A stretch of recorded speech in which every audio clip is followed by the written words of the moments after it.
Oke, Assalamualaikum warahmatullahi wabarakatuh. Salam sejahtera buat kita semuanya. Selamat siang sahabat podcast 0828 Sampang. Hari ini kita akan berbincang-bincang membahas tentang bagaimana persyaratan masuk TNI AD.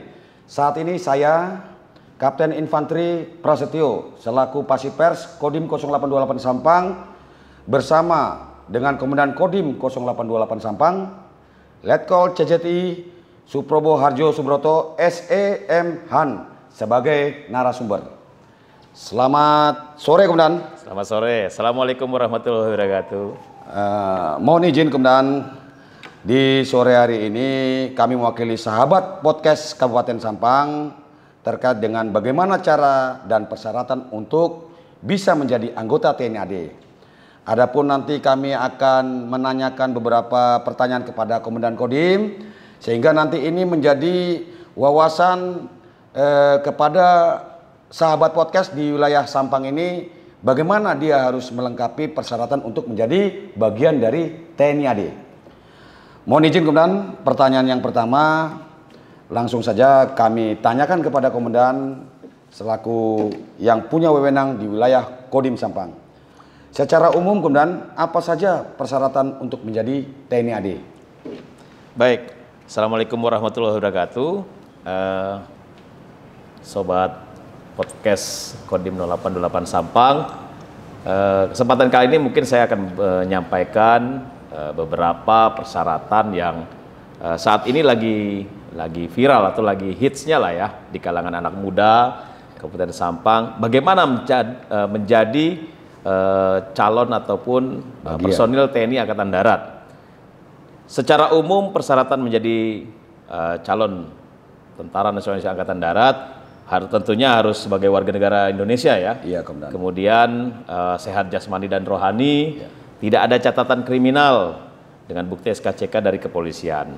Kemudian juga memiliki batasan usia memang 17 tahun, 9 bulan sampai dengan 22 tahun. Dan juga untuk ijazah pendidikan terakhirnya, baik Taruna, Bintara, dan Tamtama, itu adalah minimal SMA atau SMK sederajat. Adapun tinggi badannya, memang ada beberapa kriteria, ya, seperti untuk pria, Taruna itu kurang lebih 163 cm, kemudian untuk pendaftaran Bintara 163 cm, Tamtama juga 163 cm. Dan untuk wanita itu ada Taruna dan Bintara, tingginya batasannya 157 cm. Demikian ya. Siap. Oke Komandan, itu pertanyaan pertama sehingga nanti sahabat podcast bisa mengerti apa persyaratan secara umum. Yang berikutnya Komandan, ini ada pertanyaan juga dari sahabat-sahabat podcast Sampang ini. Apakah pendaftaran masuk TNI AD ini dipungut biaya? Jadi bisa saya sampaikan di sini bahwa pendaftaran untuk menjadi calon anggota TNI AD itu gratis, alias tidak dipungut biaya sepeser pun. Jadi sahabat podcast sekalian, apabila mungkin menerima berita ataupun informasi yang ada di media ataupun di mana-mana seperti itu ya, mungkin wah bayar sekian, habis sekian, itu tidak benar. Siap. Itu adalah hoax. Siap. Jadi bisa kita yakinkan bahwa mendaftar TNI Angkatan Darat gratis tis. Nah, seperti itu. Oke, terima kasih Komandan. Terus selanjutnya nih Komandan, ini sahabat podcast juga perlu tahu bagaimana cara mendaftar itu melalui apa saja. Apakah mungkin di Kodim sendiri bisa atau bagaimana Komandan? Mohon dijelaskan Komandan. Memang beberapa waktu yang lalu, kalau zaman kita dulu ya, mungkin daftar tentara itu kita datang ke langsung ya, secara fisik kita langsung datang. Namun seiringnya berjalannya perkembangan teknologi, sekarang mendaftar itu cukup melalui jalur online ya, sahabat podcast. Jadi harus mengerti bahwa mendaftar online itu dilaksanakan untuk memudahkan ya, memudahkan masyarakat ya. Apalagi sekarang kan anak muda itu kan sangat melek teknologi. Betul, nah, jadi mendaftar ke www.rekrutmentni.com. Nah, nantinya setelah mendaftar tentunya akan ada validasi. Validasi ini dilakukan langsung ke agen rem masing-masing di wilayah masing-masing.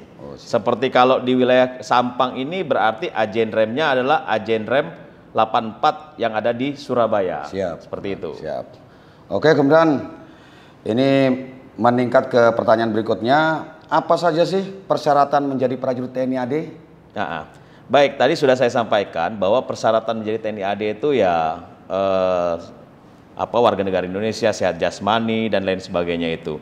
Yang paling penting sebetulnya dari persyaratan-persyaratan ini yang harus dihadapi oleh sahabat podcast adalah kesiapan, ya, siap, sehat jasmani dan rohaninya juga. Siap.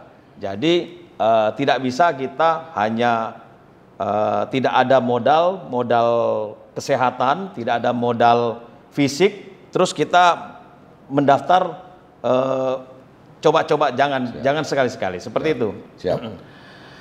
Oke, kemudian ini masih ada 2 lagi pertanyaan. Yang berikutnya, tahapan apa saja yang harus dijalani dalam tahapan tes? Memang untuk menjadi seorang anggota TNI Angkatan Darat sangat banyak sekali tahapan-tahapan yang kita lalui, ya, mulai dari tahapan administrasi, kemudian naik ke tahapan kesehatan. Nanti kesehatan juga ada kesehatan secara fisik, kemudian juga secara internal tubuh kita. Kemudian ada juga nanti tahapan pemeriksaan jasmani kita, bagaimana kesemaptaan jasmani kita, ya. Kemudian ada lagi nanti kita psikologi kita dites juga, mental ideologi kita, ya, itu. Dan tak kalah pentingnya juga nanti akademik. Jadi menjadi Tentara Nasional Indonesia Angkatan Darat itu memang harus kudu pinter, gitu. Harus kudu pinter dalam arti kata ya harus punya pengetahuan, wawasan yang baik. Seperti itu kira-kira. Siap, kemudian ini yang terakhir nih. Biasanya nih rumor di masyarakat nih, betul ini. Ya. Kalau misal ada kasus sudah terlanjur bayar pada saat pendaftaran melalui jalur maklar yang dikatakan tanda kutip, kemudian bagaimana tindak lanjutnya?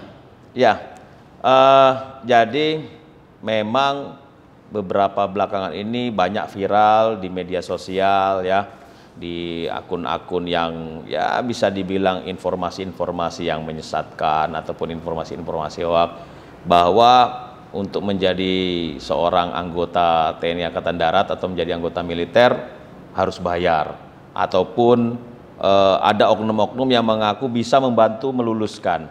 Saya sampaikan bahwa itu tidak benar, sekali lagi ya, itu tidak benar.